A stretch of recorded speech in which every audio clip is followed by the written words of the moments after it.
It wasn't my fault. She came down here swinging herself pretty fancy. I'll leave it to Walrus. That's right, boss. Looks like she was just asking for trouble. From now on, stay away from my men. And stop swinging your hips all over the place.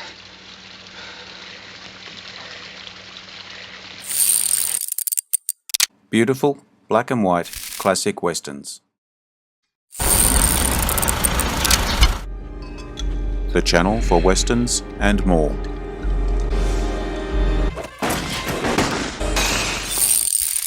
Until post-World War II, almost all westerns were shot in black and white. There were some westerns that were deliberately shot in black and white by choice. There were also a number of black and white westerns that were colorized, much to the disgust of many classic western fans. Even now, you will find some movies shot in black and white, such as Dead Man. So today, I am posing the question, what black and white western was the best? I'm giving you some great westerns here to suggest which it may be, but I'm interested to know from my viewers which was the best and why.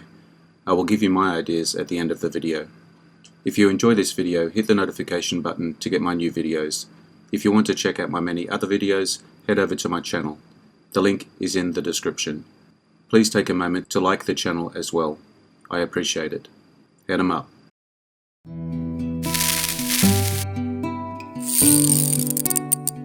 .310 to Yuma, 1957.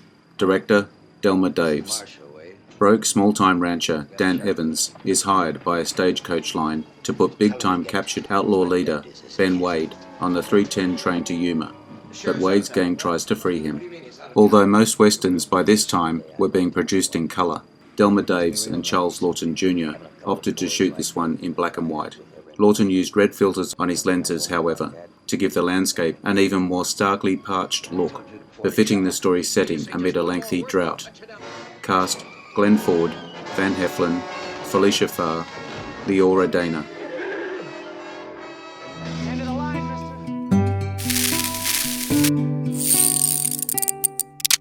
High Noon, 1952. Director, Fred Zinnemann.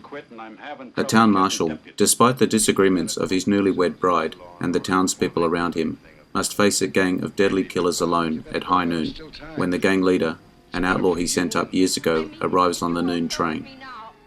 After 25 years in the business, Gary Cooper's reputation was in decline, and he was dropped from the Motion Picture Herald's list of the top 10 box office performers. In the following year, he made a big comeback at the age of 51 with this film.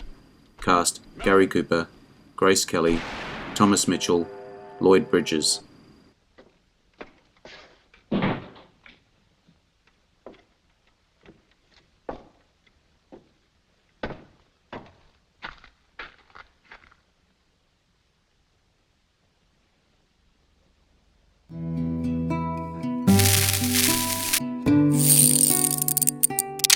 Red River, 1948. Directors, Howard Hawks, Arthur Rosson.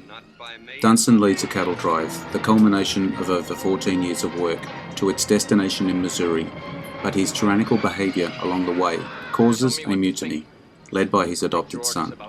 After seeing John Wayne's performance in the film, directed by rival director Howard Hawks, John Ford was quoted as saying, "I never knew the son of a bitch could act." Cast: John Wayne, Montgomery Clift, Joanne Drew, Walter Brennan.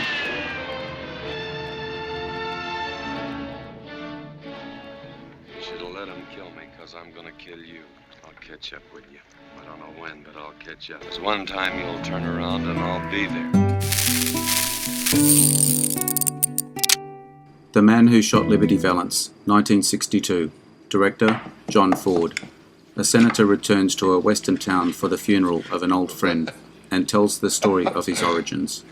Several reasons have been put forward for the film being in black and white. John Ford once claimed it added to the tension, but others involved with the production said Paramount was cutting costs, which was why the film was shot on sound stages at the studio. It has also been suggested that since both John Wayne and James Stewart were playing characters 30 years younger than their actual age, Wayne was 54 when the movie was filmed in the autumn of 1961, and Stewart was 53. The movie needed to be in black and white because they would never have gotten away with it in colour. Cast: James Stewart, John Wayne, Vera Miles, Lee Marvin.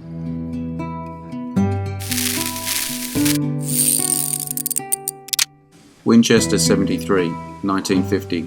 Director, Anthony Mann. A cowboy's obsession with a stolen rifle leads to a bullet-ridden odyssey through the American West. James Stewart credited this film with saving and redefining his career after a series of post-war flops threatened to seriously damage it. At the time of filming, James Stewart was anxious to appear in more challenging roles, as he was worried that the general impression was of him as a limited actor. He found director Anthony Mann very helpful in breaking that perception. Cast: James Stewart, Shelley Winters, Dan Duryea, Stephen McNally.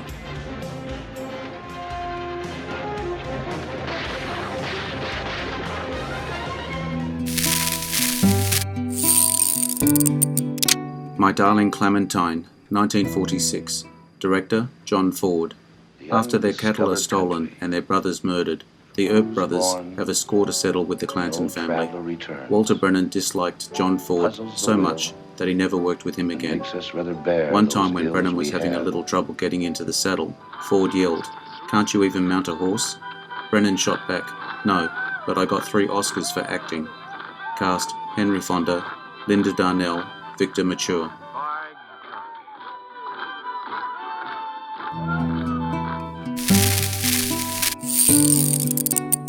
Lonely Are the Brave, 1962. Director, David Miller. A fiercely independent cowboy gets himself locked up in prison to escape with an old friend. Not only does Kirk Douglas consider this his favourite picture, but his son Michael Douglas considers this his father's best work too.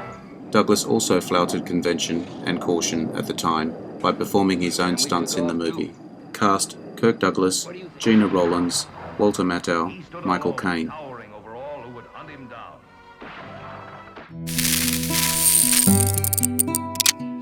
The Oxbow Incident, 1943. Director, William A. Wellman.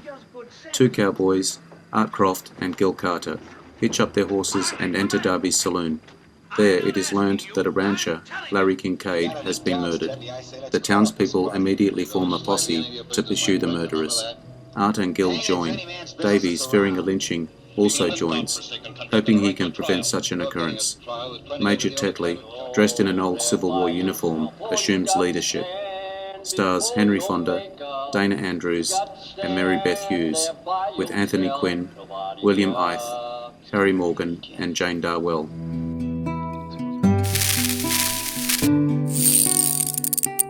The Furies, 1950. Director, Anthony Mann.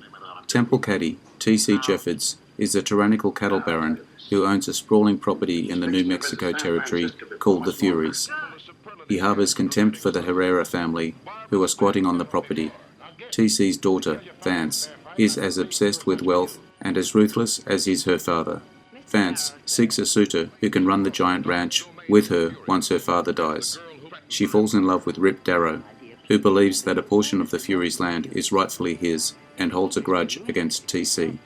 Cast: Barbara Stanwyck, Wendell Corrie, Walter Houston.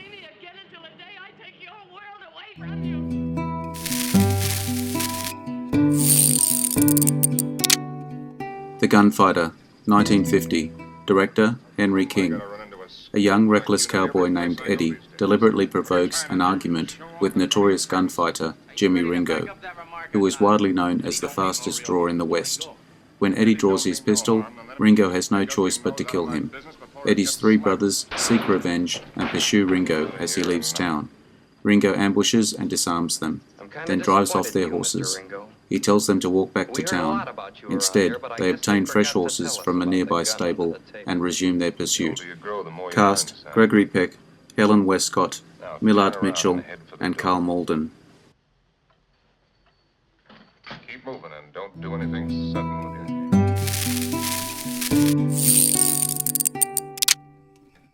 Yellow Sky, 1948. Director, William A. Wellman. A gang led by James Stretch Dawson, Gregory Peck, robs a bank and, chased by soldiers, chooses to cross the salt flats of Death Valley. After an arduous journey, collapsing from heat and dehydration, the outlaws come upon a ghost town called Yellow Sky, and its only residents, a tough young woman called Mike, Ann Baxter, and her gold prospector grandfather, James Barton, Stretch is attracted to Mike, while the men recover from their ordeal at a spring. Cast: Gregory Peck, Richard Widmark, and Baxter. He's anxious to see you dead, Stretch, but we want that gold. And we want all of it. I've waited all my life to make a killing like this, and I'm not giving half my share to anybody.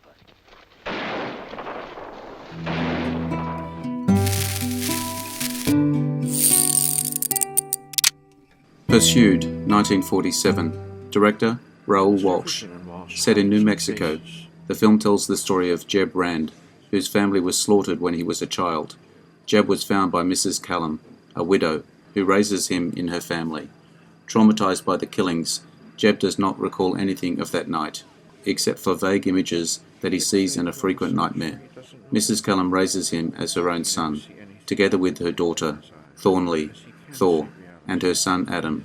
Years later, Jeb is shot at while riding a colt, but the shooter misses him.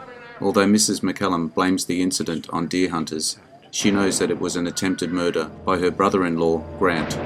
Cast: Teresa Wright, Robert Mitchum, Judith Anderson, Dean Jagger, Alan Hale Sr., Harry Carey Jr. Each in a different way.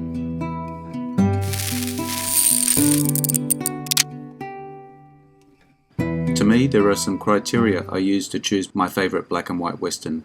Clearly, the plot and filmmaking prowess is important. Another way is, would the western lend itself to the darker, higher contrast that black and white film offers, and in some cases a noir effect. My short list would be The Oxbow Incident, The Gunfighter, and The Man Who Shot Liberty Valance. What do you think?